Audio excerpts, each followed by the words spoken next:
Assalamualaikum dan selamat sejahtera. Bersama saya Cikgu Fahmi akan berkongsi dengan anda semua subjek sains sukan tingkatan 4 di dalam bidang 2 fungsi sistem tubuh dalam pergerakan. Pada kali ini akan berkongsi tentang unit 2.4 fungsi sistem kardiorespiratori, di mana pada akhir unit ini murid akan dapat mengenal pasti struktur jantung, menerangkan faktor-faktor yang mempengaruhi keluaran jantung dan menghitung keluaran jantung menggunakan rumus diberi, menerangkan perbezaan di antara kitaran sistemik dengan kitaran pulmonari, menjelaskan mekanisme kekembalian darah ke jantung, mengukur tekanan darah dalam pelbagai posisi menggunakan sfigmomanometer, menerangkan kaedah pengangkutan gas respiratori oleh darah dan menerangkan proses pertukaran gas respiratori di paru-paru ataupun respirasi luaran dan di tisu respirasi dalaman. Ini gambar seorang subjek sedang diuji menggunakan mesin treadmill. Sistem kardiorespiratori. Sistem kardiorespiratori manusia merupakan dua mekanisme yang sangat kompleks dan saling berkaitan antara satu sama lain, iaitu di antara sistem kardiovaskular dan sistem respiratori. Sistem kardiovaskular adalah proses peredaran darah dari jantung dihantar ke seluruh badan dan kembali semula ke jantung. Itu maksud sistem kardiovaskular. Sistem respiratori pula adalah proses pertukaran gas yang berlaku dalam paru-paru yang dikenali sebagai respirasi luaran, manakala proses pertukaran gas yang berlaku di sel-sel tisu yang ditahu juga sebagai respirasi dalaman. Ini gambar sistem kardiorespiratori. Sistem kardiorespiratori adalah satu sistem yang melibatkan komponen darah, jantung, salur pernafasan, paru-paru dan salur darah seperti dalam gambar sebelah. Kesemua komponen yang dinyatakan adalah organ kecuali darah. Darah dikenali sebagai medium pengangkutan yang membawa gas respiratori, membawa nutrien dan membawa bahan kumuh. Struktur jantung. Jantung adalah organ yang berfungsi untuk mengepam darah ke seluruh badan.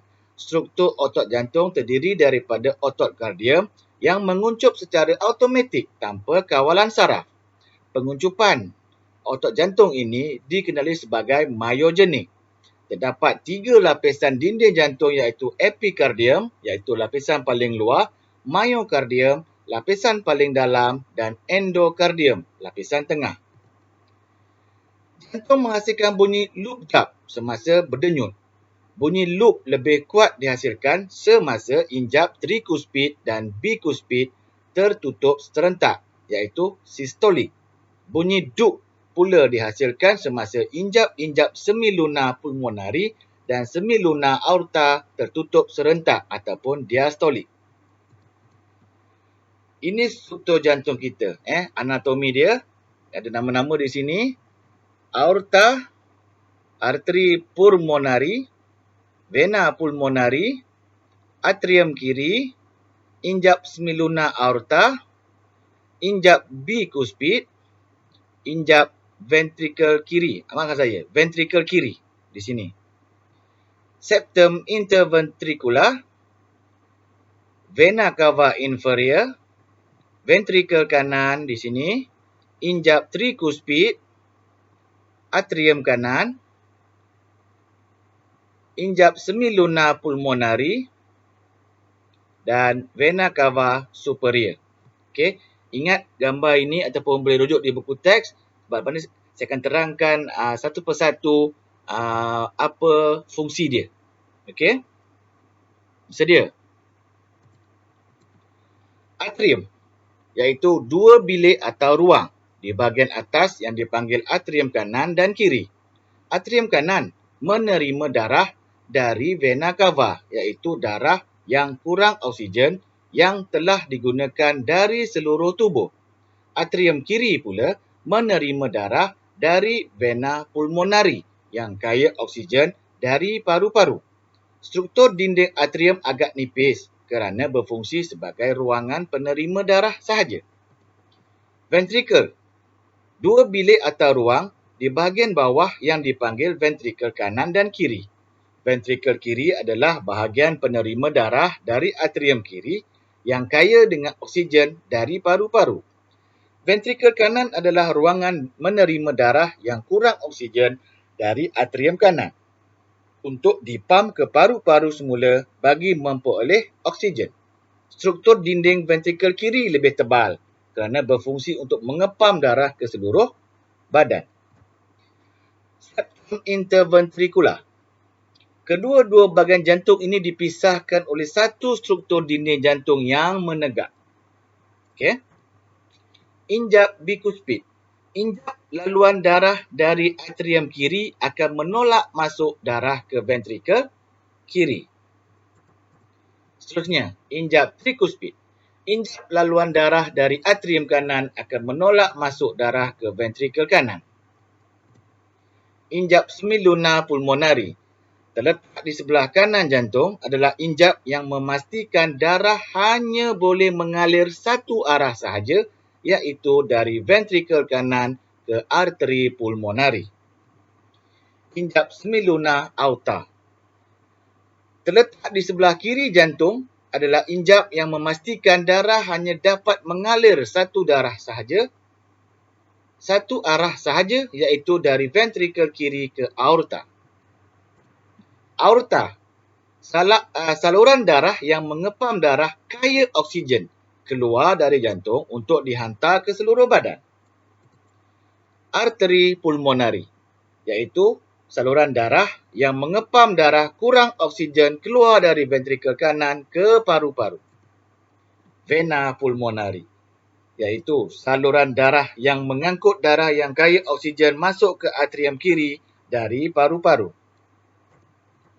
Baik, mari kita tengok faktor-faktor yang mempengaruhi keluaran jantung.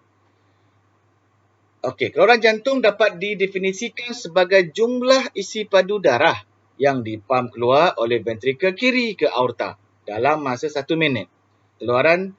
Kadar keluaran jantung dipengaruhi oleh beberapa faktor. Yang pertama adalah isi padu strok. Apa dia tu?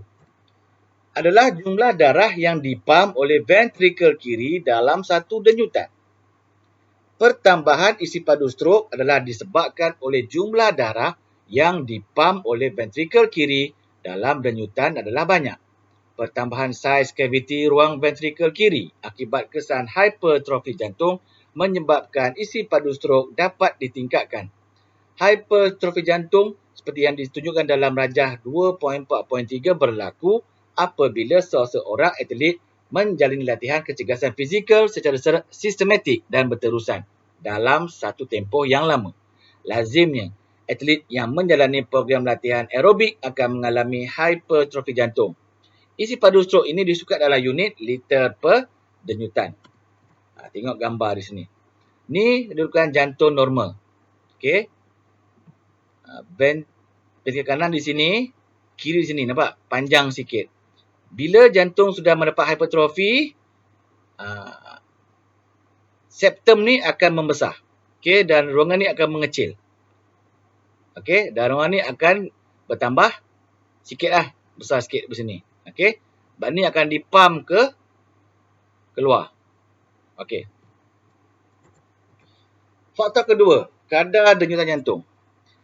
Kadar peredaran darah bergantung pada kadar keperluan oksigen yang diperlukan oleh sel-sel tisu. Apabila atlet melakukan aktiviti fizikal secara aerobik, maka kadar keperluan oksigen akan meningkat bagi proses penghasilan tenaga. Apabila ini berlaku, maka jantung terpaksa meningkatkan kadar kelajuan denyutan jantung, iaitu denyutan per minit, bagi mengepam darah ke seluruh sel-sel tisu di seluruh badan. Oleh itu, apabila kadar kelajuan denyutan jantung meningkat, maka secara tidak langsung akan meningkatkan kadar keluaran jantung. Pengiraan keluaran jantung boleh diukur dengan menggunakan formula berikut. Okey.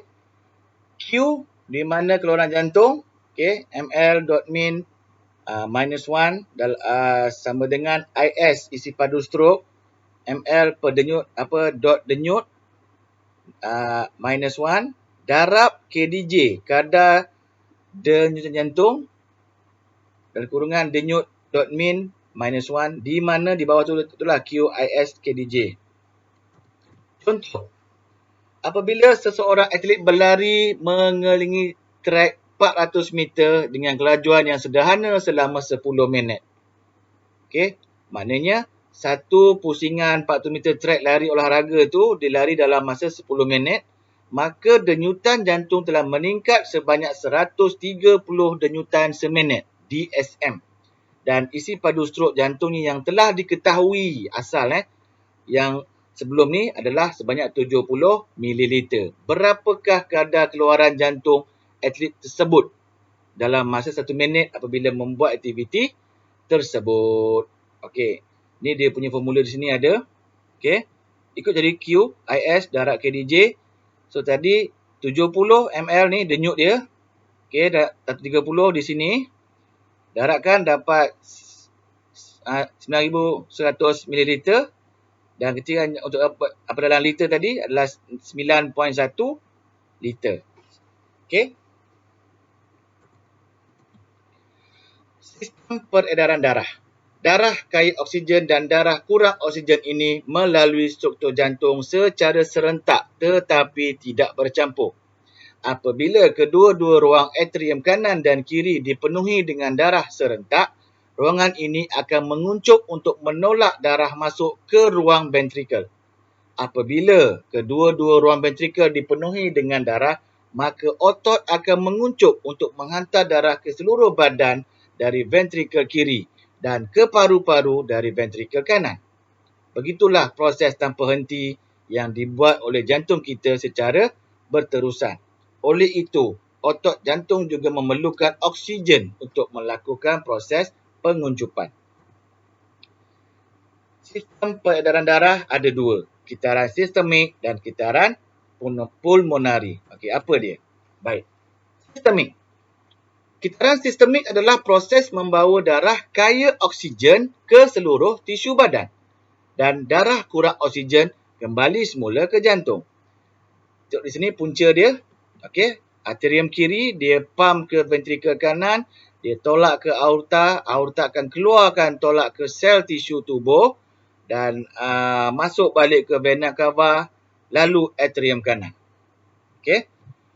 Darah kaya oksigen dari paru-paru yang memasuki atrium kiri jantung dipump ke dalam ventrikel kiri dan seterusnya dipump keluar dari jantung melalui aorta. Darah yang dipump dari jantung berada dalam tekanan tinggi. Aorta bercabang membentuk arteri yang membawa darah kaya oksigen ke seluruh tisu badan. Pertukaran gas dan nutrien berlaku di sel badan sesuatu organ. Darah yang diangkut keluar dari sel melalui vena adalah kurang oksigen. Darah dari vena di semua tisu badan akan disalurkan ke dalam vena cava dan dialirkan ke dalam atrium kanan jantung. Itu adalah kitaran sistemik. Kita tengok pula kitaran pulmonari. Adalah satu proses yang membawa darah kurang oksigen ke paru-paru untuk pertukaran gas sebelum darah kaya oksigen kembali semula ke jantung. Tengok sini, atrium kanan. Tadi sini last atrium kanan. Dia akan pump ke ventrikel kiri, masuk dalam arteri pulmonari, masuk ke paru-paru untuk ambil darah baru yang ada oksigen, hantar ke vena pulmonari dan keluar ke atrium kiri. Nampak sini? Mula dengan atrium kiri. Okey, sama di sini. Okey. Darah kurang oksigen dipump keluar dari ventrikel kanan melalui arteri pulmonari untuk masuk ke paru-paru kiri dan kanan. Di paru-paru, pertukaran gas berlaku. Darah kurang oksigen menerima oksigen lalu menjadi darah kaya oksigen. Seterusnya, darah kaya oksigen akan diangkut dari paru-paru melalui vena pulmonari ke atrium kiri jantung. Tisu otot jantung mendapat bekalan oksigen dan nutrien dari arteri koronari dan karbon dioksida dibawa keluar melalui vena koronari. Ini input tambahan. Okey, ini kitaran sistemik dan kitaran pulmonari. Yang warna merah ini adalah darah yang kaya oksigen, yang biru ini darah kurang oksigen. Okey, paru-paru dia keluar melalui vena pulmonari, dia masuk ke sini ke atrium kiri, masuk ke ventricle kiri, kemudian dikeluarkan melalui aorta ke seluruh badan. Ini gambaran kita punya sel-sel badan kita lah. Okey, yang perlukan oksigen. Kemudian darah yang kurang oksigen akan masuk semula ke sini melalui vena cava, masuk ke dalam atrium kanan, masuk ke ventricle kanan, tolak balik melalui arteri pulmonari masuk ke paru-paru. Inilah prosesnya. Cuma yang di atas ini, bila paru-paru, peredaran pulmonari berlaku di sini, peredaran sistemik. Okey. Mekanisme kekembalian darah ke jantung. Secara umumnya, proses mekanisme kekembalian darah ke jantung adalah proses pengangkutan gas respiratori di dalam sistem tubuh manusia melalui darah, salur darah dan jantung. Rajah 2.4.5 menunjukkan salur darah yang mengangkut keluar darah dari jantung untuk dihantar ke seluruh sel tisu badan yang memerlukan oksigen. Itu gambarnya lah. Salur darah vena dan arteri. Okey, vena warna biru, arteri warna merah. Mari lihat video di sini. Kejap. Ada lagi. Media pengangkutan bahan dalam sistem peredaran manusia ialah darah. Darah manusia terdiri daripada 55% plasma dan 45% sel darah. Veins are blood vessels containing blood flowing to the heart, while arteries have blood flowing from the heart.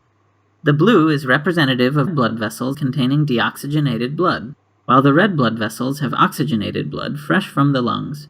Now, let's follow the path of the blood through the heart. The superior vena cava receives blood from the head, neck, upper limbs, and chest. Meanwhile, the inferior vena cava receives blood from the trunk, viscera, and lower limbs. Both the superior and inferior vena cava end up in the right atrium, one of the 4 chambers of the heart. The heart not only has 4 chambers, it also has 4 valves. The purpose of the valves is to keep blood moving in the right direction and not flow backwards. Blood exits the right atrium through the tricuspid valve, so called because it has 3 flaps, and enters the right ventricle. The blood exits the right ventricle through the pulmonary valve and enters the pulmonary artery. Again, it is an artery because blood is flowing away from the heart, but it is blue because it lacks oxygen. The pulmonary artery then splits into the left and right pulmonary arteries, which go to each respective lung. In the lungs, gas exchange occurs. The blood discards carbon dioxide and picks up oxygen. Now, blood comes back from the lungs through the pulmonary veins, entering the left atrium. Next, the blood is pumped into the left ventricle through the mitral or bicuspid valve. Finally, the oxygenated blood leaves the left ventricle through the aortic semilunar valve, entering the aortic arch. The aorta, which is the largest of all the arteries, distributes the oxygenated blood to the rest of the body. The aortic arch has 3 major branches, which supply the head and arms with blood. Then the aorta curls downward behind the heart, forming the descending aorta, which descends through the chest and continues down through the abdomen. In the abdomen, the descending aorta splits to supply the pelvis and legs with blood. If you like this video, please like and subscribe. It would help me make more videos. And make sure to comment. Okey, harap faham tadi lah dengan gambaran video tadi itu. Okey, pengucupan otot rangka. Yang terletak di sekeliling vena akan menekan vena. Pengucupan dan pengenduran otot rangka membantu menggerakkan darah menentang graviti ke bahagian atas anggota badan. Penambahan tekanan ini menyebabkan injap di dalam vena terbuka dan memaksa darah mengalir ke arah jantung. Gambar rajah 246 nanti akan menunjukkan pengaliran darah dalam vena akibat pengucupan otot rangka. Semakin kerap dan kuat pengucupan otot rangka, semakin cepat darah mengalir balik ke jantung. Okey, fungsi injap. Di dalam salur darah, vena hanya membenarkan aliran darah satu arah sahaja. Injap di dalam vena ini menghalang darah mengalir ke arah belakang. Kesan inspirasi. Semasa menarik nafas, pergerakan sangkar toraks merendahkan tekanan rongga toraks dan membantu darah mengalir menerusi aorta untuk ke jantung. tarikan graviti membantu mengembalikan darah di dalam vena ke jantung. Ini info tambahan lah. Okey. Raja 26 tadi. Bagaimana pengaliran darah dalam vena akibat penguncupan otot rangka dan fungsi injap. Okey. Arah darah mengalir. Bawah ke atas. Okey. Ni injap terbuka. Salur darah, injap terbuka. Dia akan naik. Okey, bila kaki kita begini, injap akan tertutup. Ni otot, maknanya otot akan otot ni otot gastrocnemius dengan tibialis anterior ni dia tutup. So injap ni akan tertutup. Bila kaki turun balik, dia akan buka dan naik balik atas. Sinilah dia akan bertukar. Okey. Kaedah pengangkutan gas respiratori oleh darah. Baik.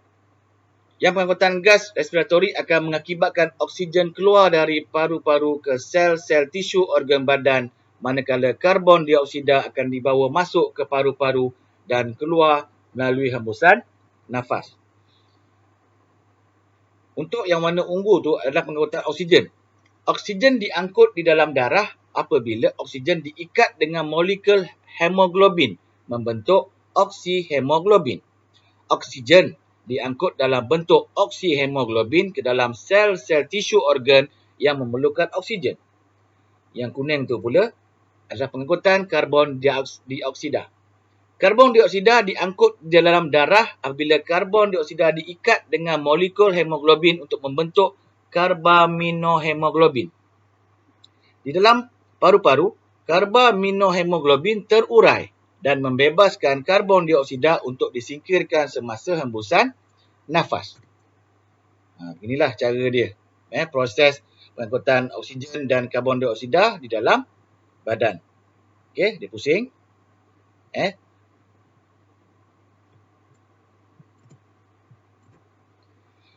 Proses pertukaran gas respiratori terbahagi kepada dua fasa, iaitu fasa respirasi luaran dan fasa respirasi dalaman. Kedua-dua fasa ini melibatkan proses pertukaran gas oksigen dan karbon dioksida. Okey, respirasi luaran. Tengok di sini. Berlaku di alveolus dalam paru-paru. Semasa respirasi luaran, darah yang melalui paru-paru mengangkut oksigen di alveolus. Oleh itu, berlaku perbezaan tekanan oksigen di dalam alveolus dan kapilari darah. Tekanan separa oksigen tinggi di alveolus menyebabkan oksigen meresap masuk ke dalam kapilari darah. Pada waktu yang sama, tekanan separa karbon dioksida adalah tinggi dalam kapilari darah berbanding tekanan separa karbon dioksida di dalam alveolus. Oleh itu, karbon dioksida akan meresap masuk ke dalam alveolus untuk dihembus keluar melalui paru-paru. Okey, ni gambar sel darah merah dia masuk sini. Okey, alveolus. Karbon dioksida sedut keluar, oksigen masuk sini balik. Kapilari darah akan bawa darah yang ada oksigen.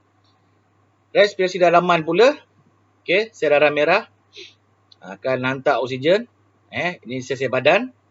Yang mana yang dah habis guna, dia akan hantar balik dalam ni karbon dioksida ke dalam darah. Okey. Berlaku di tisu badan. Respirasi dalaman melibatkan pertukaran gas di peringkat sel di dalam badan.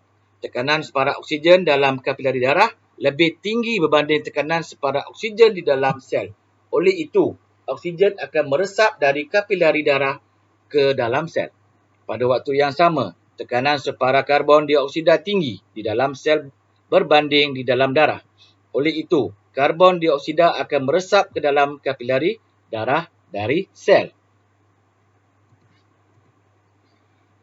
Baik, kita tengok pula kaedah nak mengukur tekanan darah. Alat yang biasa digunakan untuk mengukur tekanan darah adalah sphygmomanometer. Foto 2.4.1 menunjukkan 3 jenis alat sphygmomanometer yang terdapat di pasaran maupun untuk kegunaan di klinik perubatan atau hospital. Yes, ni dia. Okey. Yang ini adalah sphygmanometer merkuri yang kalau kita tengok biasa digunakan di hospital oleh para doktor. Sphygmanometer aneroid. Okey, ini yang jarang-jarang ada. Ini yang biasa ada. Yang biasa jual di pasaran lah, sphygmanometer digital. Konsep mengukur tekanan darah. Sebelum mengukur tekanan darah, konsep fasa getaran jantung, sistolik dan diastolik perlu diketahui. Baik, ayat yang warna merah tu. Tekanan darah yang dialirkan ke dalam arteri semasa ventrikel kiri mengecut untuk mengepam darah keluar dari jantung dikenali sebagai fasa sistolik. Yang hijau tu pula, fasa diastolik diukur apabila tekanan darah pada arteri semasa ventrikel mengendur. Tekanan darah diukur dalam unit mmHg ataupun milimeter merkuri. Dan tekanan darah yang normal ialah 120/80 milimeter merkuri. Hipertensi adalah penyakit disebabkan tekanan darah adalah tinggi. Antara penyumbang pada penyakit ini adalah kehilangan keanjalan dinding arteri, kandungan air yang tinggi dalam darah, kepekatan darah adalah tinggi dan plak yang terlekat dalam dan terbentuk pada saluran darah. Okey, plak yang terlekat ya. Ini tahap tekanan darah manusia, sumbernya daripada KKM pada tahun 2013. Okey, ini adalah optimum tekanan sistoliknya bawah 120, diastoliknya adalah bawah 90. Teruskan amalan gaya hidup sihat. Prahipertensi 120 hingga 139, diastoliknya 80 hingga 89. Kena intervensi lah. Dan hipertensi tahap 1, tahap 2, tahap 3 semuanya kena rujuk ke klinik di mana 140 ke atas dan melebihi 180 bagi tahap 3. Sistoliknya. Kalau diastoliknya pula 90 ke atas dan melebihi 110 bagi tahap 3. Okey. Amali mengukur tekanan darah. Proses pembacaan diukur menggunakan alat sfigmomanometer dengan melekatkan kain kanvas yang dikenali sebagai curve pada arteri brachial di atas sendi siku. Berikut ditunjukkan langkah-langkah menggunakan alat sfigmomanometer merkuri dan stetoskop bagi mendapatkan bacaan yang tepat. Kedudukan tangan yang dipasangkan curve dan aras ketinggian jantung mesti setara. Ini contoh, ini dia punya step by step lah. Letakkan tangan di lengan kiri selari dengan jantung, ikat curve di atas lengan kiri pada arteri brachial, letakkan kepala stetoskop di bawah curve, pump curve sehingga bacaan mencapai 180 mm merkuri, buka injak pada pump curve secara perlahan-lahan. Kemudian tekanan di curve menurun, dengar bunyi duk pertama. Ambil bacaan itu adalah fasa sistolik. Buka injak pada pump curve perlahan-lahan lagi, tekanan curve akan makin menurun, bunyi duk berhenti ataupun yang terakhir itu adalah bacaan diastolik. Okey. Ini dia punya gambar. Okey, letak di sini di tangan sini. Ni dia punya stetoskop di sini, letak di bawah sini supaya boleh baca lah. Okey, pump tekanan curve pada aras 180. Curve ni penuh dengan udara arteri tertutup. Tekanan menyebabkan pengaliran darah terhenti dan penyuntan nadi tak dapat dikesan. Okey, tekanan menurun. Buka curve. Bunyi degupan jantung duk yang pertama di stetoskop itu adalah fasa sistolik dan bunyi duk yang terakhir adalah fasa diastolik. Tahap tekanan darah manusia berbeza oleh beberapa faktor iaitu umur, jantina, tahap kecergasan dan tahap kesihatan. Okey, kita tengok gambar pertama ni diambil yang senormal lah. Kalau kita pergi mana-mana hospital atau klinik, dia akan ambil bacaan dengan duduk. Okey. Hasil dapatan bacaan tekanan darah semasa duduk. Posisi duduk adalah keadaan yang paling stabil untuk mengambil tekanan darah. Bacaan dalam posisi duduk adalah bacaan yang berada di antara seseorang itu dalam posisi baring dengan posisi dengan berdiri. Beza Bacaan pada duduk adalah bacaan yang paling tepat untuk mengukur tahap tekanan darah seseorang. Ini tekanan baring pula. Okey, kalau orang tu tak berdaya, sakit ke, demam yang teruk ke, okey, baring. Boleh ambil cara baring. Ketika seseorang dalam keadaan baring, jantung akan berdenyut agak perlahan berbanding keadaan duduk atau berdiri. Ini disebabkan oleh kesan tarikan graviti pada tubuh berkurangan dan membuatkan lebih banyak darah mengalir semula ke jantung melalui salur darah. Pada posisi baring juga, tekanan darah akan menjadi rendah kerana seorang itu berada dalam keadaan rehat, tenang dan jantung berdenyut tanpa tekanan. Ini bermakna setiap denyutan jantung yang diperlukan per minit untuk memenuhi keperluan darah dan oksigen menjadi kurang. Jika darah yang kembali ke jantung lebih banyak, maka jantung akan mampu mengepam lebih banyak darah ke setiap denyutan. Dalam posisi baring juga, tahap bacaan tekanan darah berada dalam tahap yang paling rendah di antara posisi duduk dan posisi berdiri. Okey. Ini berdiri yang jarang kita tengok doktor ambil blood pressure secara berdiri. Okey. Boleh diambil jika seorang tu tak boleh duduk ataupun baring. Mungkin ada tengah apa benda proses tengah buat, so dia kena berdiri. Hasil dapatannya pula, denyutan jantung akan meningkat ketika seorang sedang berdiri kerana darah yang kembali ke jantung berkurangan. Dalam posisi berdiri, terdapat daya tarikan graviti yang akan melancarkan aliran darah sehingga semakin banyak denyutan jantung yang diperlukan. Ketika berdiri, tekanan darah akan meningkat kerana sewaktu berdiri, seseorang itu memerlukan tenaga yang lebih banyak berbanding duduk atau baring. Dalam posisi berdiri, tahap tekanan darah adalah paling tinggi berbanding dengan posisi duduk dan baring. Okey? Mari lihat apa soalan yang biasa boleh keluar dalam bab ini. Ini soalan objektif. Okey? Dia akan tanya kesan yang pada jantung hasil buat sukan apa ni, apa benda yang berlaku, jika berlaku hipertensi jantung, apa yang jadi pada jantung dan apakah unsur-unsur yang bawa gas keluar. Ni contoh soalan dalam bab inilah, soalan objektif. Soalan struktur dan esei, struktur ditanya mengapakah dinding atrium nipis? 4 markah. Mungkin 2 isi, 2 sebab. Huraikan dinding kiri tebal otot berbanding dengan kanan. Dua isi, 2 huraian. Soalan esei, nanti mungkin dia bagi rajah yang sesuai. Okey. Analisis dan huraikan kitaran sistemik dan kitaran pulmonari. Tadi ada tadi, letakkan satu macam graf panjang itu, letak di situ 10 markah. 5 untuk sistemik, 5 untuk pulmonari. Itu contoh soalan yang boleh keluar dalam bab inilah.